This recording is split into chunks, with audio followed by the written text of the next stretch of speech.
Eh bien bonjour à tous, dans le cadre des petites astuces de Photoshop, je vais vous montrer aujourd'hui comment déplacer un élément d'une image. Nous avons ici une plage avec un groupe de palmiers dont un palmier un peu plus isolé que les autres. Je vais le déplacer vers la gauche, comme ceci.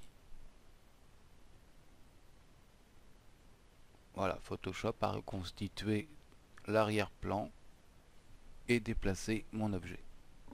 Bien, comment fait-on ceci? Eh bien, c'est ce que je vais vous montrer tout de suite. Je vais enlever tout ça, repartir sur mon image de base et aller chercher un outil qui s'appelle outil déplacement basé sur le contenu.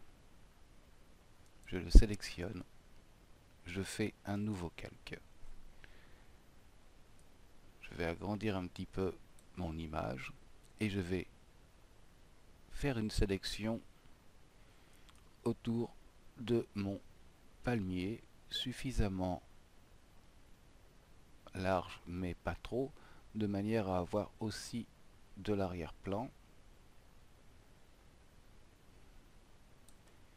Voilà, et je vais déplacer mon palmier en essayant de rester au niveau là, de la mer en arrière-plan pour être à peu près correctement dans l'alignement. Alors je peux me servir, pour être plus précis, des outils déplacement, les 4 flèches du clavier. Quand ça me paraît à peu près correct, je valide et je laisse calculer Photoshop. Et voilà, mon palmier a été déplacé.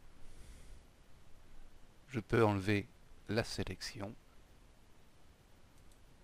et regarder ce que ça donne. Eh bien ma foi, on a une intégration qui n'est pas mal.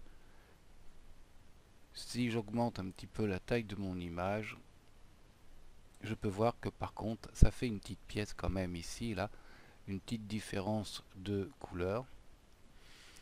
Alors je vais prendre ma gomme, puisque je suis dans un nouveau calque, et je vais venir gommer ce qui n'a pas lieu d'être et retrouver ainsi un arrière-plan. Alors j'ai pris une gomme avec un pinceau humide, un pinceau avec un peu de flou, et je vais retravailler comme ça ces bords où on voit réapparaître les rochers d'origine, de, de manière à ne pas avoir quelque chose qui se découpe de trop. Voilà, sur mon image.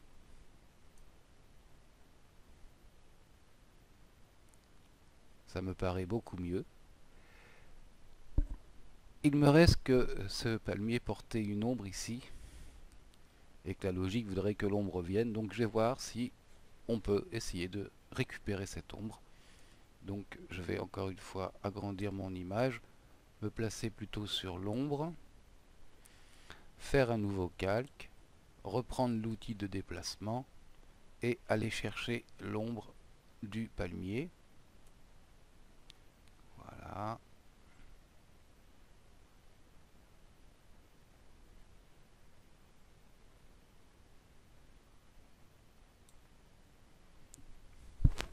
Alors, je précise que nous avons ici des modes. Là, nous sommes dans le mode déplacer. Nous verrons dans un autre tuto ce que nous pourrons faire avec le mode étendre.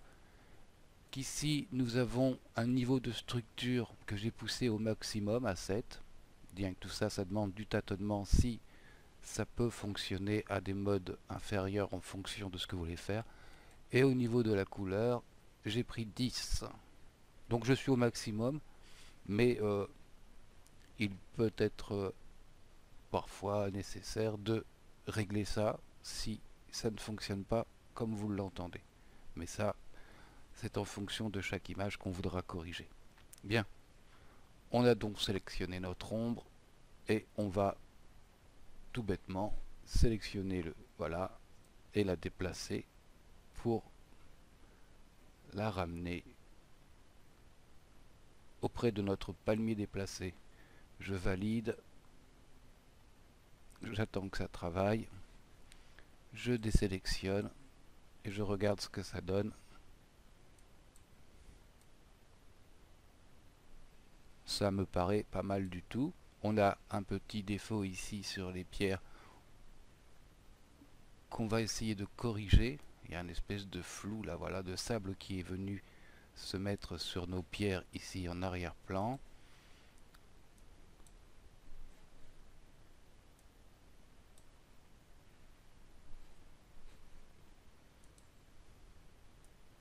Voilà, c'était sur l'autre calque en fait. Voilà. On va réduire la taille de notre gomme pour pas faire réapparaître notre palmier qui est là. Voilà. Ça c'est un petit peu les limites de la chose, vous voyez. Donc édition, aller vers l'arrière, édition, aller vers l'arrière. Là, je peux gommer, c'est bon. Ici, eh ben, peut-être que si je reviens encore une fois, que je refais un nouveau calque, que je sélectionne par exemple les pierres qui sont ici,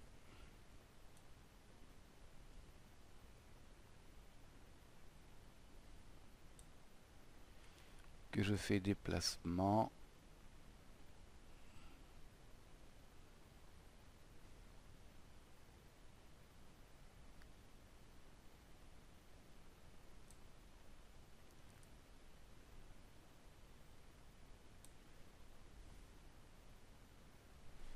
voilà, je valide. Puisque nous sommes dans un calque, je pense qu'on va pouvoir sélectionner, désélectionner, édition, transformation, symétrie avec l'axe horizontal, voilà, et on va vouloir venir gommer, ce qui paraît pas tout à fait logique.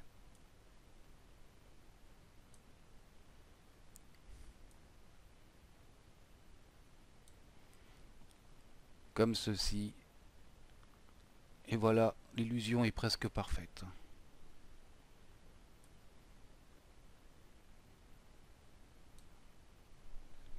Donc notre image